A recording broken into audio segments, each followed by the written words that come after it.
Okay, let me start out by using another hypothetical situation that we can use this tool to help us begin to understand and learn how to manage a very high level of toxic feeling state of anger. So one of the things that is fairly common and is the activating event and the trigger may be, my wife called me stupid, or my husband called me stupid, or my boss called me stupid, or someone called me some kind of name that I didn't think applied to me. So what happens again is that what's the first response very often? Because our brain goes at such warp speed, the first response we come to is being really angry and incensed about what that person said to us. So let's go back and see if we can analyze what's going on and what is generating that level of anger.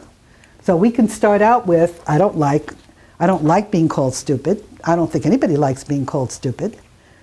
It's too bad that she or he or it or anybody else thinks that of me.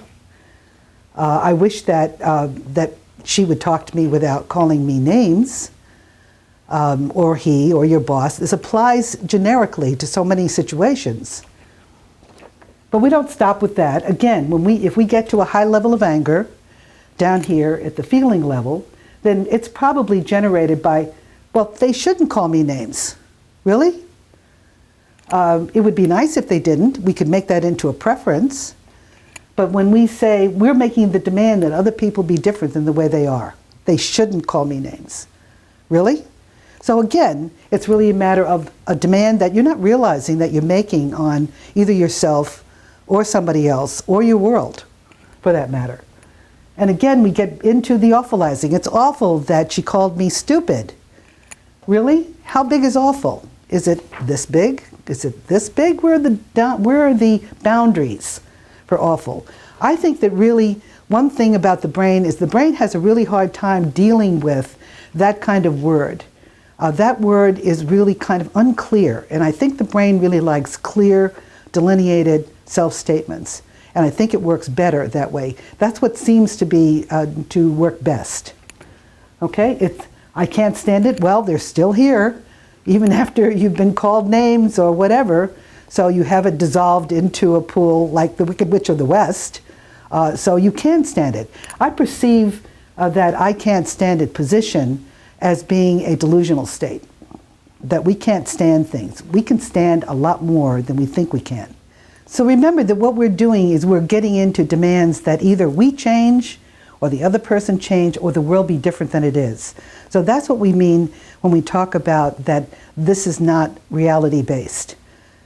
So that again, we go back to our little tool here and start talking to ourselves again. And there's always generally a negative rating. So I often say to people, okay, change the way you talk to yourself and start out with, well, I'm making myself angry about blah, blah, blah. So that you can begin to be clear what it is that you are saying to yourself that generates that level of anger. So again, we can say, she shouldn't call me stupid, that's a put down. That it's awful that she thinks that of me. I can't stand being called names. How many times have you stood people calling you names? I would say there's been a lot of that, okay? And you've stood it. You didn't like it, and you didn't have to, because that's rational. You didn't have to like it, okay? And the negative rating, either of yourself or others, is that basically they're really jerks for doing that, or they're stupid for doing that, or something that's negative. So if you kind of use this as a rubric here, the shouldn't, the awful, I can't stand it, and a negative self-rating or other rating, then you can begin to analyze how you get into these high levels of toxic feeling states and begin to move out of that and move into a level of annoyance. And once we start talking to ourselves in developing rational alternative statements, then we're doing, well, it's disappointing that that's what she thinks of me, or it's disappointing that that's what they think of me. I often talk to people about really stopping allowing other people to define you about anything. That really isn't their call. They may do that, and that's their perception, and they really can have their own perception, but you don't have to necessarily take that in. And you don't have to like it that people might respond by calling names. So what we want to do again is reduce that high level of angry feeling to a feeling of like annoyance or irritation or frustration. I think that frustration often is a state that happens when we are attempting to solve a problem and we just can't figure out what that solution is. So hopefully that will lead to recognizing that you are not in control of what other people say to you, and that basically they are entitled to their perception whether you like it or not, and that you don't have to be unduly disturbed by their behavior. So that this is a good way of learning how to stop depleting your resources that wind up with your feeling depressed, angry, sad, and the construct of anxiety, so that you really maintain your own resources and maintain. This is learning how to retrain the way you talk to yourself. And that's really very helpful. This isn't the only tool, but this is a good one. So this really is teaching you how to analyze your own process so that you can begin to process things differently. Another way to look at how we develop chronic stress is a paragraph that I put together that kind of pulls all of this stuff together and puts it into sort of a nutshell. I found that few people are truly in touch with their internal dialogue and what we say to ourselves. We are making interpretations about what we see and hear all the time. Another way to think about how we develop stress is not only physiological, but also how we interpret what we see, what we hear, what we feel. And chronic stress comes about due to repetitious, often continuous thought processes that interact with biological processes. I know that's a mouthful, but that doesn't alter the fact that that's kind of the way it goes. The danger sensors in our brains register danger faster than we can generate a conscious thought. We now have plenty of research that supports that. My contention is that the brain likes drama. I want to put that in quotes. It is organized to respond to anything that may bring harm to its owner.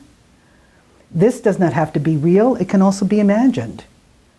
So I tend to redefine stress as an overarousal process that can have positive and negative consequences both. The brain loves to wallow in what-ifs. The more we focus our thoughts on what-ifs, the more our brain practices this process, and the more our brain believes that that is what it needs to do. So this leads to the creation of anxiety and panic, in my estimation, and can become chronic rather quickly, because that's the physiological process, because our brain is attempting to take care of us. It just doesn't always know what the right way is. I'm going to give you some real food for thought here at this particular point in time. I'm going to mention some possible maladaptive coping strategies that people often use to deal with life. So, for example, raging, drinking, drugging, eating, over or under eating, gambling, high-risk sexual behavior, toxic relationships, violence, domestic and otherwise, excessive caregiving, shopping even, sleeping, pornography, excessive exercising, which can also be a maladaptive coping strategy, risky high-speed activities, isolation via computer, television, or reading, excessive hours spent at work, and a lot of people don't even think of these things as possible maladaptive coping strategies with the things that are going on in their life. Okay, I probably will address some of these in future sessions because toxic relationships are often one of the things that drives people into therapy. Because we all really want to have a good family life and be safe and comfortable, and oftentimes it doesn't turn out like that. And often that may be because of the way in which we're thinking about things, and I hope to teach people how to learn how to live with each other more comfortably.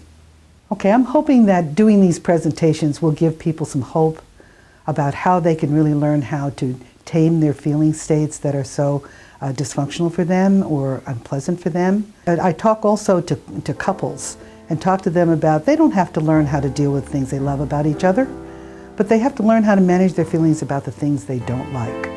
And that's not easy, because basically we all come into relationships with ideas and beliefs about how the other person should be, act, and be to us.